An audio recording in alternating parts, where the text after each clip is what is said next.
So one of the left-wing memes has been giving people alliterative names for something having to do with them calling the police on a minority. So there's, I can't think of any of the real names, but this one's about Doorway Debbie. But as it turns out, Doorway Debbie is not a white woman, and she's actually autistic and paranoid, and this is actually a sad story of the media targeting a differently abled minority woman because they just don't care. They want the clicks. And then you get the hate mob online attacking an innocent, well, I don't want to say innocent, but innocent autistic woman who didn't really understand what was going on and is paranoid and panicking. But here we go. Let's read the story from the Daily Caller. At first, it appeared to be just another story about a white person calling the cops on a black person over the summer. A supposedly racially motivated phone call to the police that caught international attention out of hundreds of others. Stories of police arriving to scenes across the United States to find black people committing crimes, of barbecuing, sleeping in a university dorm, or selling water bottles were taking over the media. With each story, a white person made the phone call, and each caller was given a memorable nickname. In this case, the caller was named Doorway Debbie. And this is the woman here. On a midsummer day in July, Darcel Obregon ducked under an apartment building to shelter herself from the rain while waiting for an Uber. Minutes later, the front door swung open and out walked a 19-year-old girl who demanded that Obregon leave the premises immediately. The resident's name is Arabelle Torres, a 19-year-old student at Brooklyn College who also has autism. I came downstairs and no one was standing as I am right now and wouldn't leave. Torres, who is describing the seeds of events that led her life to change, said to me while standing outside her home in Park Slope. What might have been an unremarkable, high-strung incident that occurs hundreds of times a day in New York City ended up becoming a fake news story that race-baited an incident without credible evidence of bigotry. Hey ma'am, this is private property, could you please move? Torres recounts saying to Obregon, an assistant to fashion model Ashley Graham, who just flat out refused to leave the premise. After about 10 minutes of me saying, ma'am, go, this is private property, Obregon still refused, so I called the cops, Torres said. As a person with autism, I was scared. When somebody is blocking me from leaving, it is a big problem, and I was alone in that situation. As Torres dialed 911, Obregon whipped out her phone and began filming. Later that evening, Torres was at a Broadway show. The words worthless skank popped up on her phone. As dozens more messages poured in, she found out that Obregon had posted the exchange on social media accounts accompanied with hashtags associated with race-related events, even though Obregon is not black. And apparently she's not? Is that... Let's take a look at the... Oh, okay, yeah, I guess they're basic... She's a Hispanic woman. She says, I am not black. Interesting, then. This gets really weird. Hashtags such as white privilege and barbecue Becky were included. Barbecue Becky refers to an event during which a white woman called the police on black people for barbecuing in a public park, saying it was illegal for them to do so. The anti-racist internet mob found Obregon's post and began to launch a seek and destroy campaign against Torres. Your Facebook is out there now. Enjoy being slaughtered by the masses, a California woman wrote. Obregon's post read, on Sunday afternoon, I was in Brooklyn walking to the train when a sudden rainstorm began and I hid in the doorway outside a random apartment in Park Slope to shield myself from the rain and call an Uber. No more than 3 minutes later, a young woman who lives in the building opened the front door and told me that I cannot stand there and had to leave. I told her I was not going to move. Unbeknownst to her, I was just waiting for my ride and would be leaving in a couple minutes. So she then proceeded to call the police. Now I will add, I watched this video and this woman, she does seem to be autistic, and she starts yelling, saying, don't leave, it's illegal, I've called the police or something like that. So it was a pretty high-strung incident. But clearly, these women are both Hispanic. It's not, it's like she called it white privilege. Seriously? Like, this woman's last name is Torres. She's autistic, was paranoid, and was freaking out. And this is exactly what happens when the outrage mob doesn't care for the presumption of innocence. This is a dangerous thing that's hitting our social media. And, like, I don't want to call her innocent necessarily. She got into a kerfuffle with this other woman. But she's autistic. I mean, come on, man. We gotta cut people slack. Comments in response to the video read, she's high on something. Look at that jaw. She was just paranoid from whatever she just smoked. They're calling her drug-addled because she's autistic. This is insane. She is not Spanish. She looks Jewish. You should have beat her up. And worse.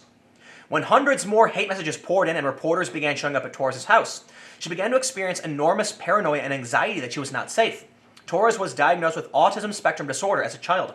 ASD refers to a broad range of conditions characterized by challenges with social skills, repetitive behaviors, speech, and nonverbal communication. Torres said that for an individual with autism, she is pretty good at communication. This has come through lots of work on her part over the years in therapy. Her phone call to the police is part of that open communication that she has learned over the years. From Torres' perspective, whenever she sees or hears people outside her building, it triggers feelings of paranoia and tremendous discomfort. A 2012 study from the Journal of Abnormal Psychology found that even though the natures of the paranoia in schizophrenia and autism are different, autism features elevated rates of paranoia that is comparable to those of individuals with paranoid schizophrenia. The reaction to Obregon's loitering outside Torres' residence on that summer day was symptomatic of autistic paranoia. It was not an example of bigotry, as media outlets reported. And we have this video, as part of what I watched, from Daily Blast Live, where they do play it up kind of like a racist incident, and they call her Doorway Debbie. As I sat with Torres, I saw her repeatedly looking out her front window whenever she heard noises outside her building entrance. At one point during the interview, the doorbell rang.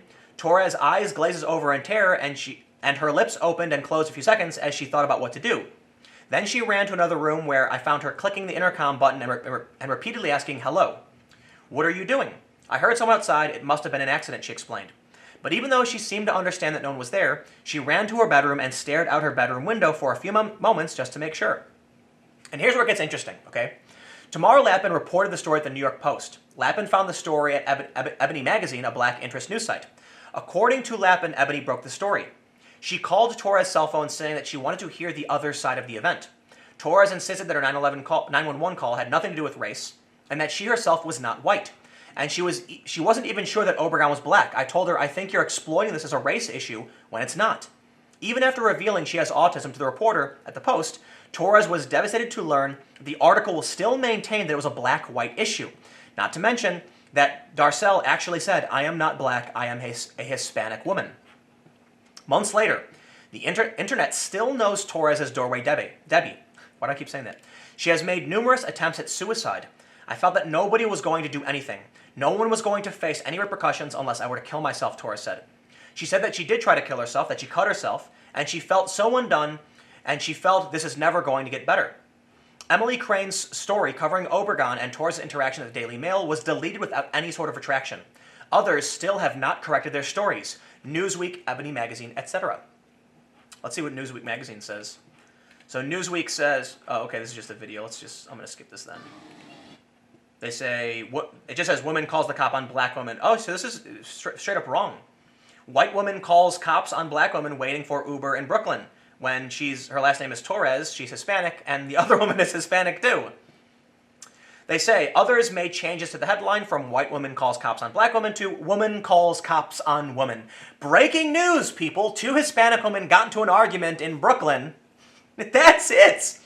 Without explaining on the bottom of the article, the original post was corrected as journalistic ethics require. Yeah, they do. No one does anymore, though. I asked Lappin if she would be willing to help fix the damages she took part in.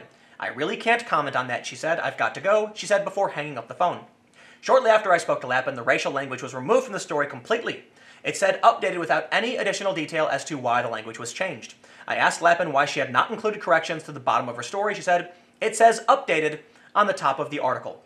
What about detailing what the mistakes were, especially given the harmful nature of defamation? That's not how we do things here. We asked her for her side of the story. There's nothing else we can do. Similarly, I asked Torres if she had a message for the media, to which she replied, "Yeah, just leave me alone. It kind of made me hate the world now that a person with special needs can't call the police anymore. People with special needs shouldn't have to worry about situations being racialized for them to get help."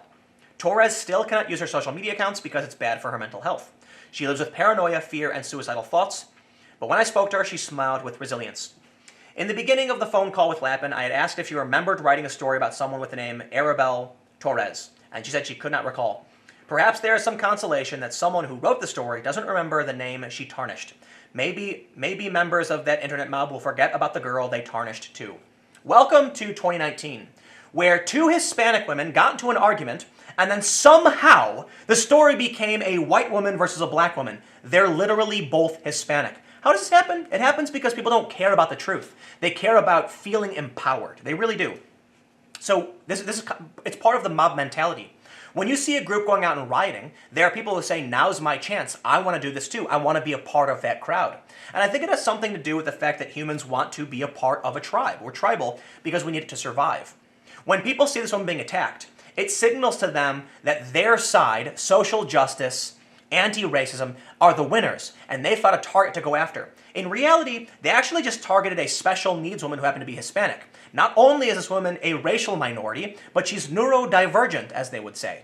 And thus, you literally have a story about a minority woman being attacked by the mob who claims they are against racism. Isn't it really funny how that works out? Like in Philadelphia, when the Jewish guy got beat up, when the Marines got beat up by Antifa, and Antifa says, oh, but we're here to be anti-fascist, and they literally beat a Jewish man. Or like in Oregon, when they beat a Bernie Sanders voter, they bashed him over the head with a club because he wouldn't give up his flag.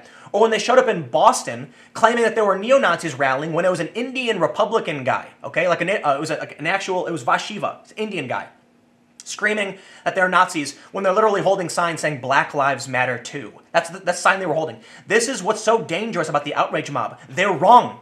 They're wrong too often, and they hurt innocent people. Now look, this is a story about two women fighting each other.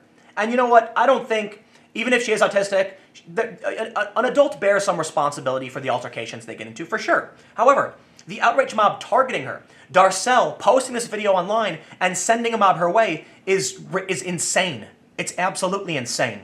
And then she called it white privilege.